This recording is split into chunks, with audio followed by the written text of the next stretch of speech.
ಇವತ್ತಿನ ವಿಡಿಯೋದಲ್ಲಿ ನಾವು ಟೇಪ್ ಮೆಜರ್ಮೆಂಟ್ ಹೇಗೆ ತಗೊಳ್ಳೋದು ಅಂತ ನೋಡೋಣ. ಸೊ ಟೇಪ್ ಮೆಜರ್ಮೆಂಟ್ ತಗೊಂಡು ಅದನ್ನ ಸ್ಯಾರಿಯಲ್ಲಿ ಆ ಮೆಜರ್ಮೆಂಟ್ ನ ಮಾರ್ಕ್ ಮಾಡೋಣ. ನಾನು ಯಾವ ತರ ಪ್ರೀಪ್ಲೀಟಿಂಗ್ ಮಾಡ್ಕೋಬೇಕಂತ ತೋರಿಸ್ಕೊಡ್ತೀನಿ.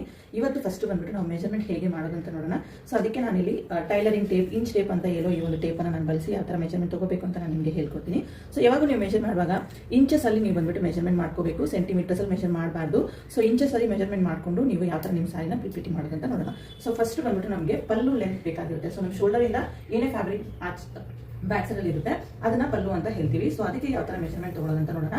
ಸೊ ಈ ಮೆಜರ್ಮೆಂಟ್ ಮಾಡುವಾಗ ನಿಮಗೆ 1 ಅನ್ನೋ ನಂಬರ್ ಬಂದ್ಬಿಟ್ಟು ಬ್ಯಾಕ್ ಸೈಡ್ ಅಲ್ಲಿ ಡೌನಿಗೆ ಹೋಗಬೇಕು. ಸೊ ಇದನ್ನ ಈ ತರ ಶೋಲ್ಡರ್ ಮೇಲೆ ಪ್ಲೇಸ್ ಮಾಡ್ಕೊಳ್ಳಿ.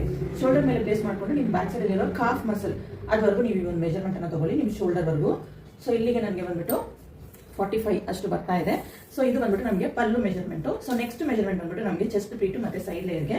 ಸೊ ಇದಕ್ಕೆ ನಿಮ್ ಟೇಪ್ ಅನ್ನ ಈ ತರ ಹಿಂದಿಂದ ತಗೊಂಡ್ ಬಂದ್ಬಿಟ್ಟು 1 ಅನ್ನೋ ನಂಬರ್ ಬಂದ್ಬಿಟ್ಟು ಶೋಲ್ಡರ್ ಮೇಲೆ ಬರಬೇಕು. ಅಂಡ್ ಬಾಕಿ ಇರೋ ಇದು ಈ ತರ ನೀವು ಕ್ರಾಸ್ ಆಗಿ ತಗೊಂಡ್ ಬರಬೇಕು. ಸೊ ಈ ತರ ಕ್ರಾಸ್ ಆಗಿ ಬರಬೇಕು. ಸೊ ಇದನ್ನ ಎಕ್ಸಾಕ್ಟ್ ಆಗಿ ನಿಮ್ ರೈಟ್ ಸೈಡ್ ಟೈ ಹತ್ರ ಇಟ್ಕೊಂಡು ಈ ಒಂದು ಮೆಜರ್ಮೆಂಟ್ ಅನ್ನು ತಗೊಳ್ಳಿ. ಸೊ ಇಲ್ಲಿ ನನಗೆ 60 ಮೆಜರ್ಮೆಂಟ್ ಇಂಚಸ್ ಸಿಕ್ಕಿದೆ. ಸೊ ನೆಕ್ಸ್ಟ್ ಮೆಜರ್ಮೆಂಟ್ ಬಂದ್ಬಿಟ್ಟು ನಮಗೆ ಟಕಿಂಗ್ ಫ್ಯಾಬ್ರಿಕ್ ಬೇಕಾಗುತ್ತೆ. ಸೊ ಅದಕ್ಕೆ ನಿಮ್ಮ ಹಿಪ್ ಹತ್ರ ಈ ತರ ರೈಟ್ ಸೈಡ್ ಶೋಲ್ಡರ್ ನ ಲೆಫ್ಟ್ ಸೈಡ್ ಶೋಲ್ಡರ್ ಒಂದು ಮೆಜರ್ಮೆಂಟ್ ತಗೊಳ್ಳಿ.